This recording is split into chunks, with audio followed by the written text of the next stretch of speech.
آج کی صدی میں اس بات کا پرچار عام ہے کہ ہم ایک آزاد ریاست کے شہری ہیں۔ ہر ایک کی زبان سے یہی الفاظ سنائی دیتے ہیں، لیکن کیا ایسا ہے؟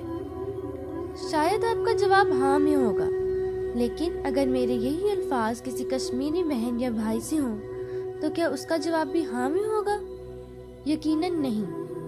پاکستان کو آزاد ہوئے آج 70 سال سے زیادہ ہو گئے ہیں، اور ہر پاکستانی اپنے آپ کو پاکستانی کہتے ہوئے بڑا فخر محسوس کرتا ہے۔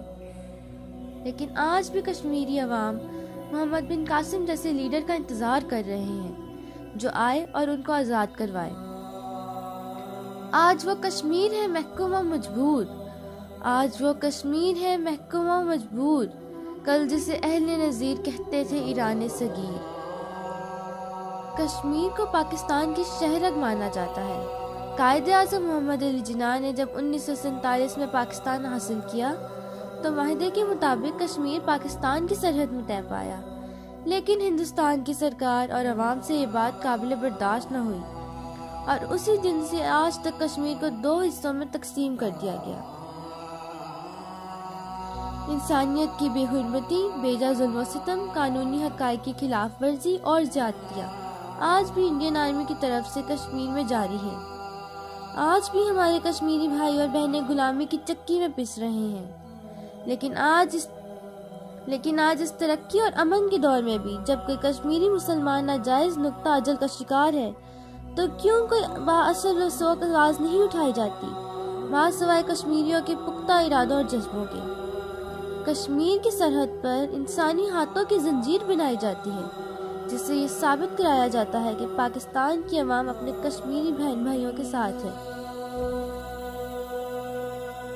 اس بات میں کوئی دو رائے نہیں ہے کہ کشمیر کی آزادی کے لیے کئی جنگیں لڑی گئی، مہم چلائی گئی، پاکستان اور انڈیا کے درمیان مسئلہ کشمیر کو لے کر کئی معاہدے طے پائے، لیکن انڈیا کی چالاکی اور بے ایمانی ہمیشہ کشمیری مسلمانوں کے حقوق کو دباتی رہی ہے۔ کشمیری اپنی زندگی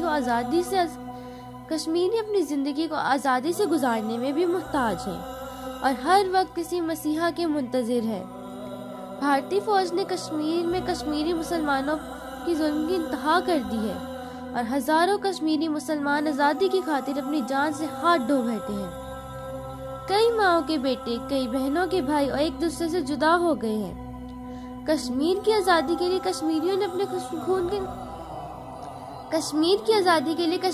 اپنے خون کے نذرانے بھی پیش کر دیے ہیں، لیکن آج بھی کشمیریوں کی نظر کسی ایسے مسیحا کو ڈھونڈ رہی ہے جو آئے اور انہیں غلامی کے اندھیروں سے نکال کے آزادی کی روشنیوں میں لے آئے۔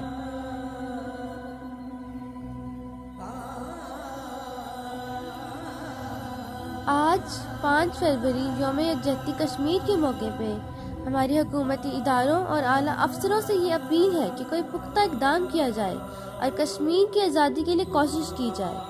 اس معاملے میں عام عوام کو بھی کشمیریوں کے ساتھ اظہار یکجہتی کی ضرورت ہے، تاکہ جب وہاں کشمیر میں کوئی مسلمان شہید ہو تو اس کے عزیزوں اور رشتہ داروں کو یہ احساس ہو کہ ہمارے ہمدرد مسلمان بھائی اور بہنیں ہیں جو ہمارے دکھ میں برابر شریک ہیں۔ اور انشاءاللہ اگر پاکستان اپنی کوشش جاری رکھے گا تو انشاءاللہ ایک دن کشمیر پاکستان کا حصہ ضرور بنے گا۔